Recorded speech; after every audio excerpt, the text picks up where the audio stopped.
Let's pretend I'm a judge. Okay, I've heard a case and I'm licensed by the UPU. I have to submit some documents. How do you think I'm going to submit those documents? In the documents that gives the UPU full jurisdiction of the paperwork. Their paperwork in a very specific order. They take a stamp. It has to be one whole stamp, one whole pound or a euro or any denomination, 100 units making a pound or a euro. And they stick it in the top right-hand corner of their paperwork. All right? That's now got value. It's got post office value because it's maritime law. And maritime law is things that have value. I've paid my value.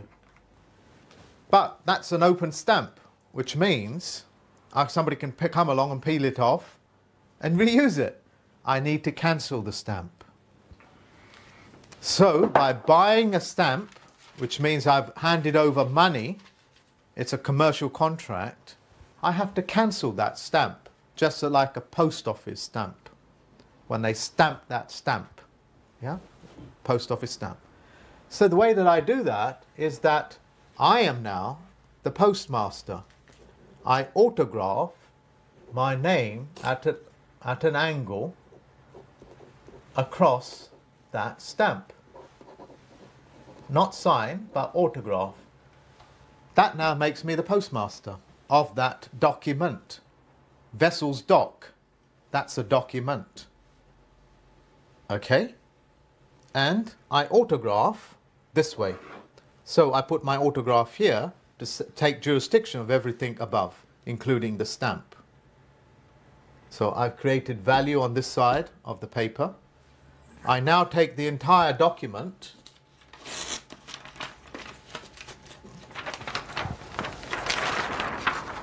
and on the other side, just like a letter, I put my autograph here.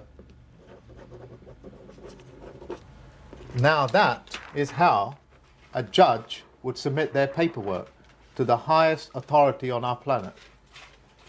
When they see this, they know the game is over. They know the game is over. You're now submitting paperwork as judges are. So that means you're what? A judge. In control of what? Your vessel. Yeah? And the contents of your vessel, which are your words. And you know what maritime law is, because any paper is under maritime jurisdiction. And it's a vessel. And you've paid your dues. You've paid for your registration. Yeah? You've now given this piece of paper value, real money. You've paid real money for that. When you submit your documents this way, it automatically becomes federal law, because post office controls that, and you bought that from the post office. And since this is how judges submit their paperwork, you now become the postmaster, judge of your document.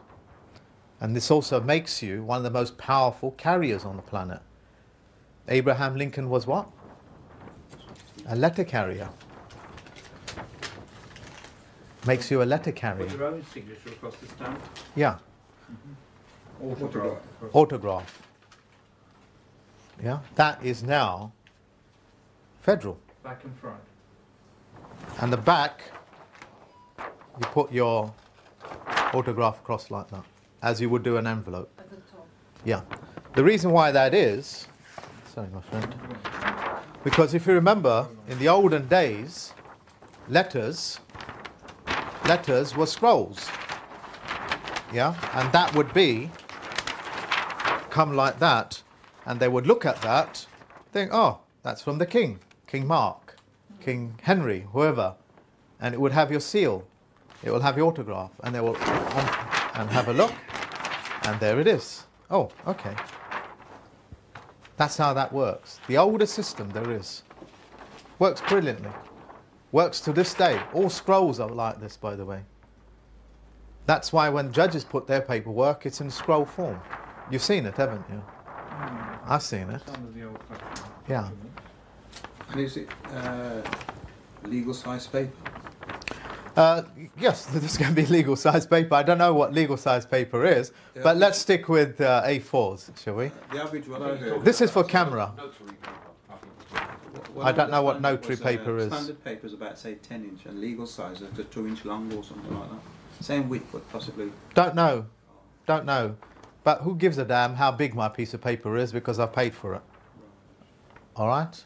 I've paid for it. I suppose they're just tricks that they play with this, yeah? Now, under maritime law, I have to bound this document, and if it's got 2-3 leaves on it, I have to bind it just as it used to be in an old days of a complete scroll. Because if you interfered with the scroll, they can see it's been interfered with, cut away. So I have to bind it in such a way that nobody can pull it apart, and if they do, it comes up as damaged pieces of transport, damaged pieces of cargo. And you get compensated for that, don't you? It's been interfered with.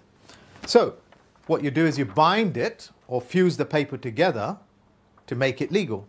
Or, as I do, I use brass stamps, so brass rivets. Okay? Somebody get me out a rivet, please. Can I have you standing up for me? Yeah. That's definitely brass. Ridiculously simple, isn't it? That's how you always get these things working. Ridiculously simple.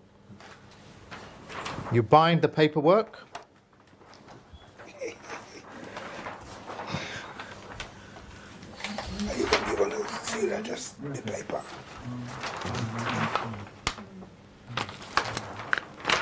Paperwork is now bound. And that's maritime law now.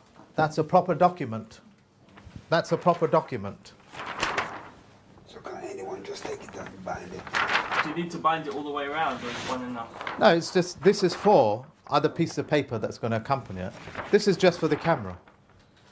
You see like the wax, isn't it? So it'd be like Yeah. a document, so your Several document sheets. can't be broken.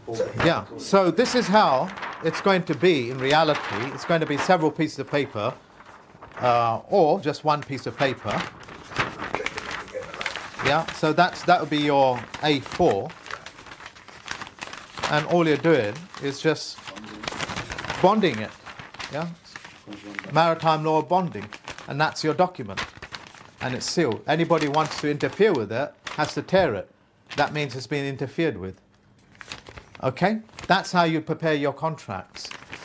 With the preparation of the contract, I don't care what language you use. I don't care what words you use, long as you define your words. This is not Miller's teaching, because he has his own system, and that's what I'll be teaching you as well. But I want to make it clear to you, long as you have defined your word, they are your words and your meaning put upon this paper, so there is no misinterpretation. So you add a dictionary with it. Bind the dictionary, so nobody can interfere with that as well. You have now defined your own words, one word, one meaning. You've created it using the highest authority on the planet. And there is no misinterpretation. That's your contract. You've now created a contract. Yeah? And if I send you one of these things, and it hasn't got a dictionary, it's got multiple meanings, under maritime law, what address have you got? Or readdress, shall we say, for simplistic language? You have. Because under maritime law, I have to define my words. How can I create closure without it? Yeah? So, if you're going to ask me for something, can you define the codes for me, please? Can you show me the titles in which you're titled to this sum of money? Can you create the dictionary that gives me one word, one meaning, so I can understand what the hell you're talking about? Because you're prosecuting me for the Cancer Act, 1939 Cancer Act, and you're prosecuting me under which word? Cure, which means to preserve cancer. Then I should be prosecuted, shouldn't I? Saying that I'm going to preserve cancer. What other words is there meaning of cancer? Yeah? Treat cancer. I'm going to treat the preservation of cancer. Is that what you're prosecuting me for? I'm all up for that. That is what you're prosecuting me for, isn't it? Or are you prosecuting me for something else? If it is, you bloody better tell me what it is. Because I'll tear this piece of paper to pieces.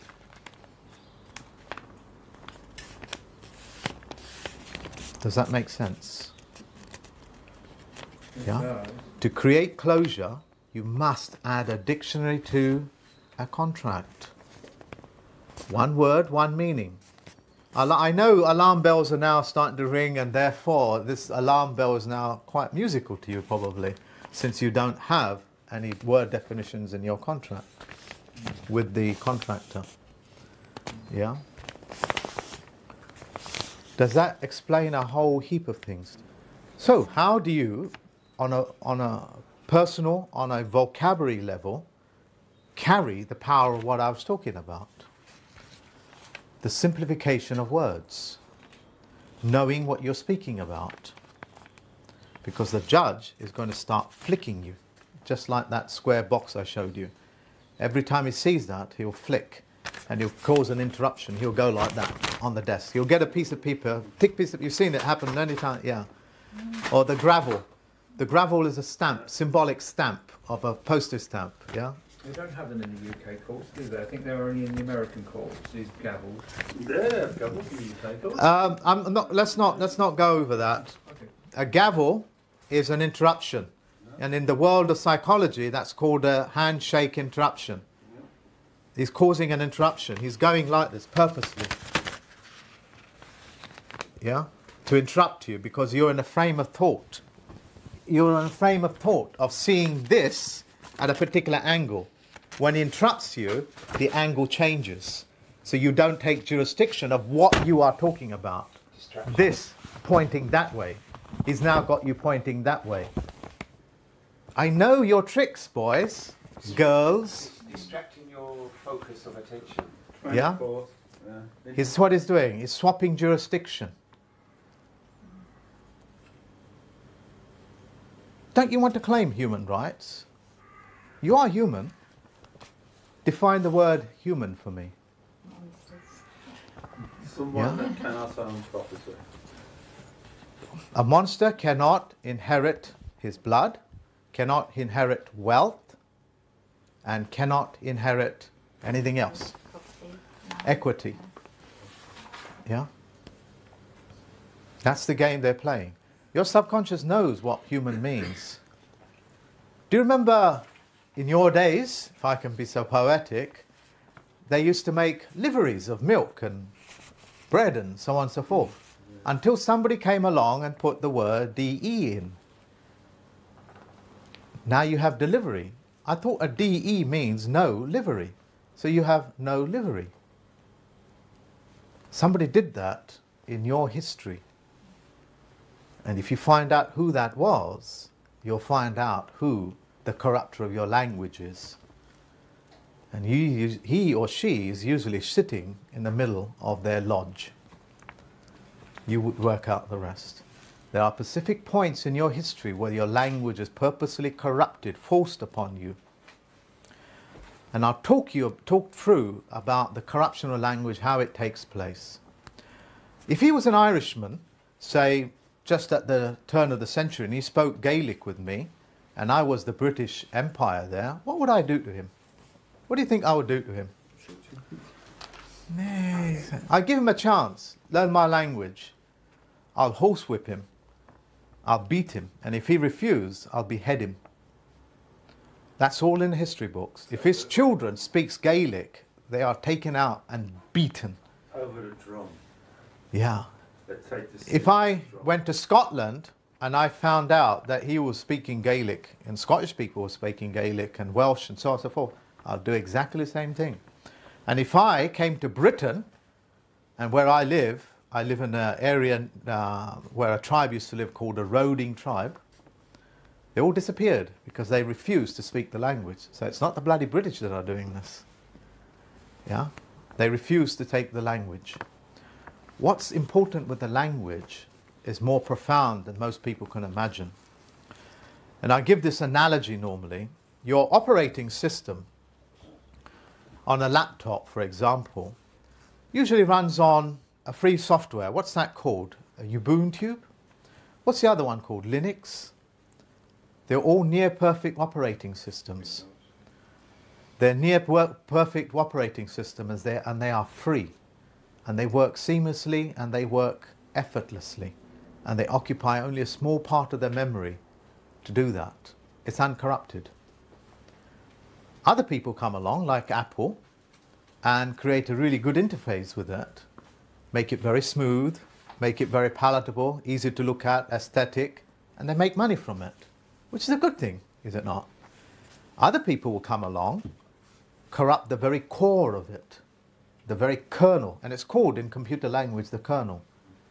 They corrupt the very kernel of it, and they create an entire infrastructure constantly repairing that kernel.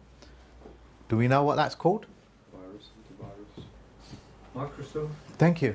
Okay. Yeah? That's what they did. They corrupted the very core of it. Well, it's based around a pine cone, isn't it? Yeah, the yeah. kernel. So when you corrupt something that works near perfect, you make a lot of money from it because you need to constantly fix it. Sounds like something like the pharmaceutical industry? Yeah? Vaccines? Anything else? What operates your operating system? Your own CPU? Pineapple. Weetabix? It's your words. The program is the words. It's the words. It's the words that move you from one jurisdiction to the other. It's the one that navigates you from one point to the other. Without that vocabulary, you will not be able to even get yourself up from the chair. As any hypnotist can tell you. Wake up, not awake, because that means go to sleep. No wake. That explains why I've never woken up yet then, eh? I'm still learning. It's the language, folks. Once you remove these words from your vocabulary, you got your back. The vocabulary that puts your subconscious in operation. The vocabulary of, say, David. The vocabulary of, say, people that are in possession of their own thoughts. When Webster's dictionary came out, what did Webster say? It said the greatest crime I've ever committed was the bastardization of English, the English language. Those are his own words. When your country, or any other country, speaks a language that's not been uncorrupted, it usually means that language or that culture doesn't punish the truth.